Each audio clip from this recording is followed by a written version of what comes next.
I'm not really sure I want to follow Dexter the dog this morning, but I'm going to give it my best Dexter size step.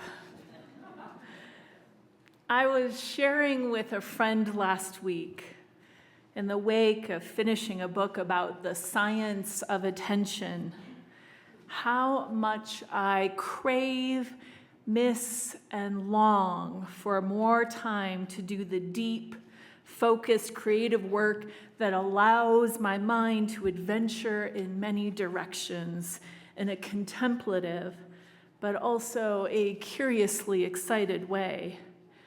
I am a person who enjoys how ideas and experiences are connected, and I am intensely curious about those connections and the webs of meaning that unfold around moments of understanding.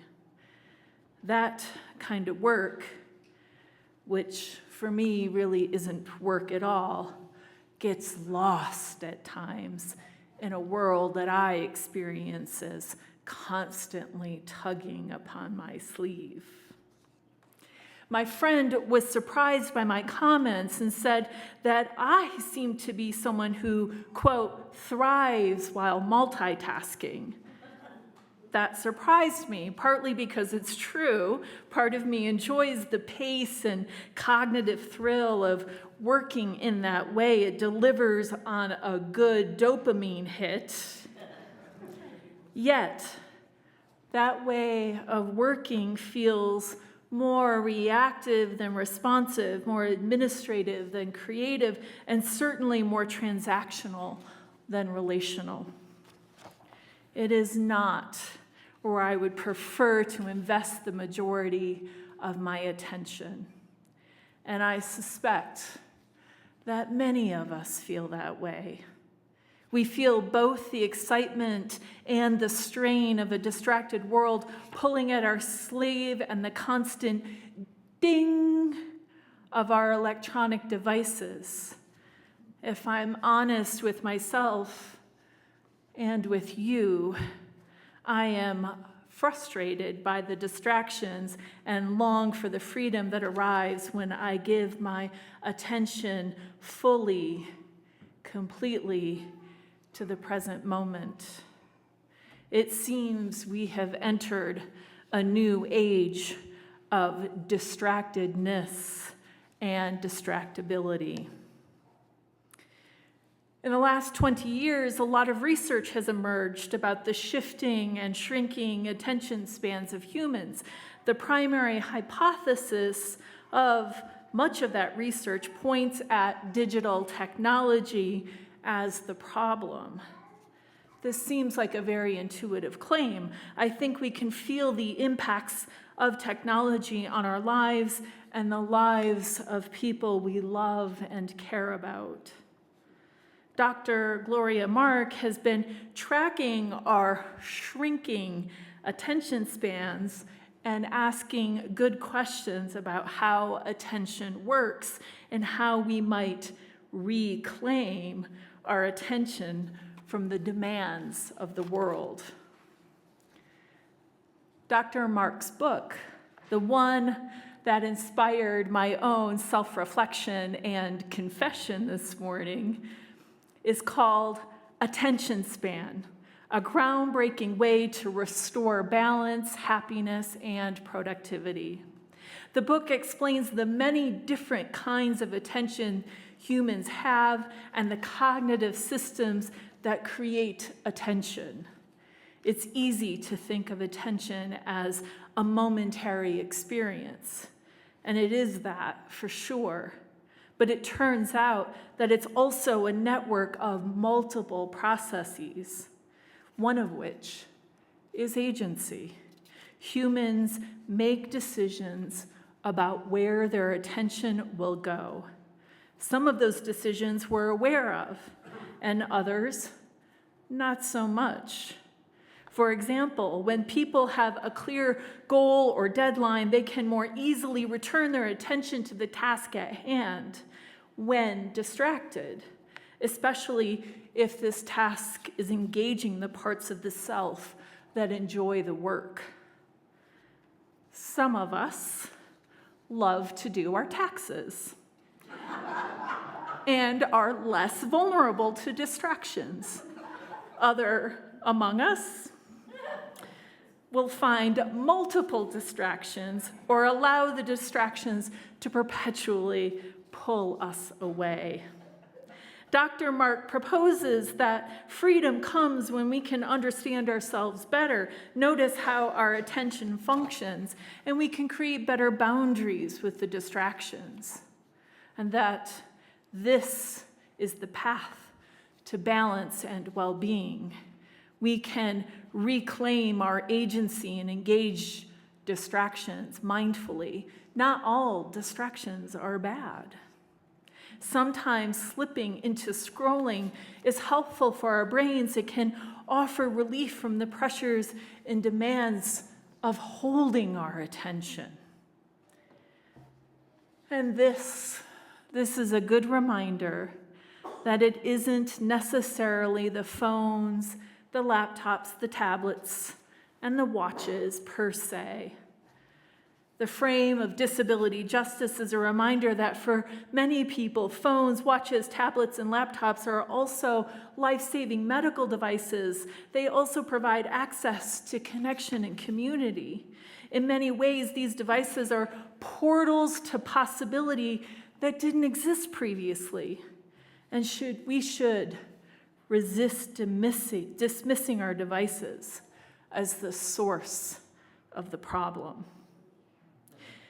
What Dr. Mark's book amplifies, and I think in helpful ways, is her observation that we are struggling with our boundaries and our capacity to regulate and manage the interruptions and the kind of relationship we want to have with our devices.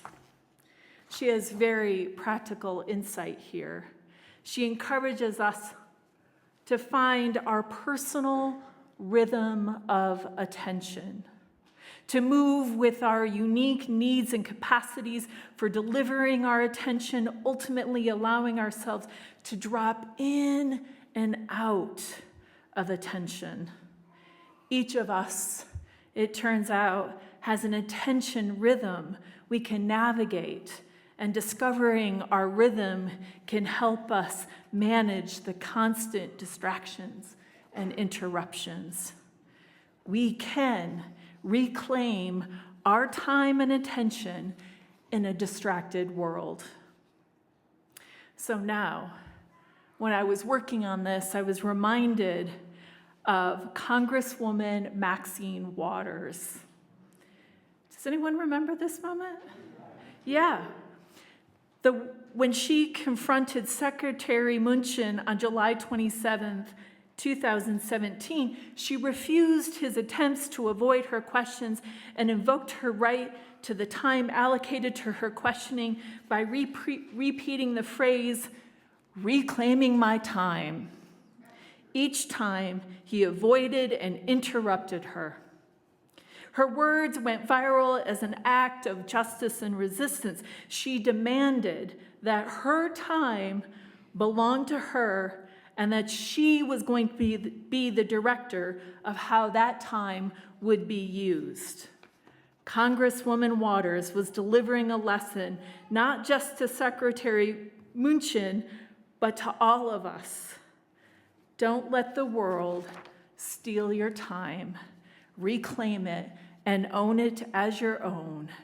Resist the demands of a world that would silence our voices, creativity, and dedication to creating the beloved community. And this seems important.